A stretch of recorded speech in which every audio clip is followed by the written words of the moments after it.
dhammaan iskuulada dalka waa laga isticmaalaa taabuu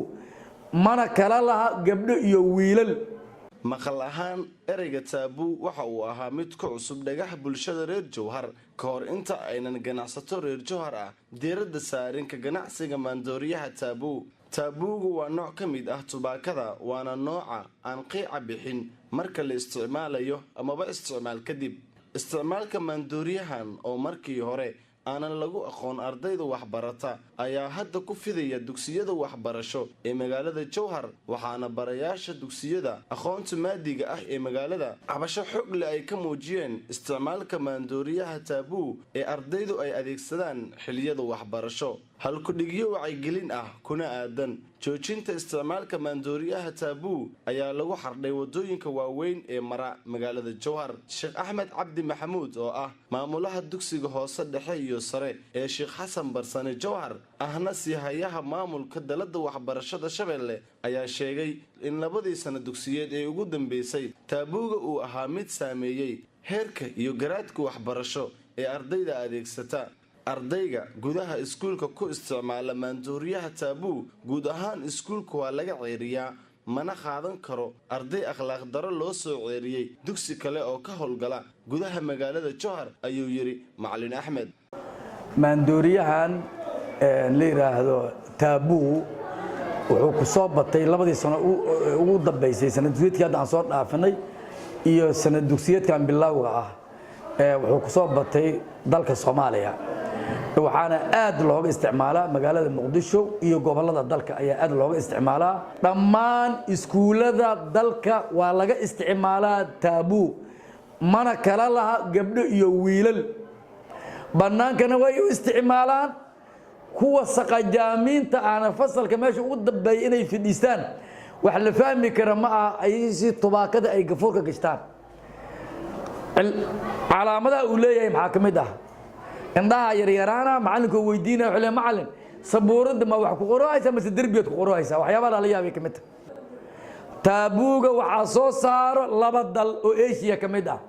waa dalka Hindiya iyo dalka Bangladesh dalkoodana way ka mamnuuceen lagama cuno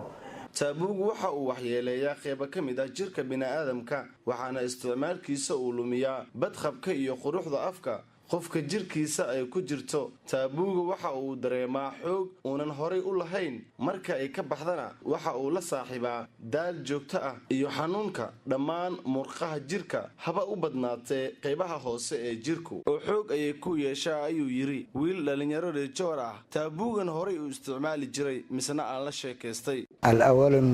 taabuuga waan cuni jiray maadaama aan cuni jirayna waxaan ku arkay wadnaha ku garaacaya Italiya daal dhidid fara badan handana uraaya oo adan masaajidka jamaacada kula duka karin ruux bila aadam oo aan la heshiiyay ma bajirinba wax badan aan ka faa'iiday joojinta aan joojiyay mujtamaca oo aan si saaniya ula qabsanayo jamaacadii oo aan la dukan karo oo dhididkayga uusan urayn Dr. Said Farax oo kamid ah dhakhaatiirta Jowhar ka howlgala ayaa sharaxaad ka bixinaya maandooriyaha ka sameeysan tubaakada ee loo yaqaan taabuu baashan loo yaqaan taabuuga waxa soo saaro wadanka Hindiya waxay ka sameeysan tahay drugs nooc drugsyada kamid ah waaye runtii baashan waxay leedahay khataro fara badan kansar ku dhaca afka qofka aad u isticmaala ciridka ama daanka calaamad ay u sameeysaa calaamadaas oo ah xanuunka loo yaqaan kansarka kaaga sii daran waxa halkan lagu cadeeyay qoraal ku qoran oo ka hadlayo baashan dhibaatada ay leedahay waxa ku qoran meeshan it is more dangerous than you think khatar badan bay leedahay sida aad moodaysid ma ahan waa lagu sharaxay nin ku soo sameeyay sharaxaad buu ku soo raaciyay ugu dambeyn Macallin Sheekh Axmed Cabdi ayaa dawladda Soomaaliya ka codsaday in ay qaado tilaabo lagu joojinayo maandooriyaha taabuuga maadaama ay tahay cidda uu ka fulo amarka wax lagu joojiyo waxaan ugu baaqaa dawladda federaalka meesha laga soo dejiyo waa dekada Muqdisho kontoonera lagu keenaa taabuugaas dawladda ha joojiso konteenarada lagu keenana ha mamnuucdo isticmaalka taabuuga ama maandooriyaha loo yaqaano taabuuga ayaa noqday mid saameyn xoog leh ku yeesha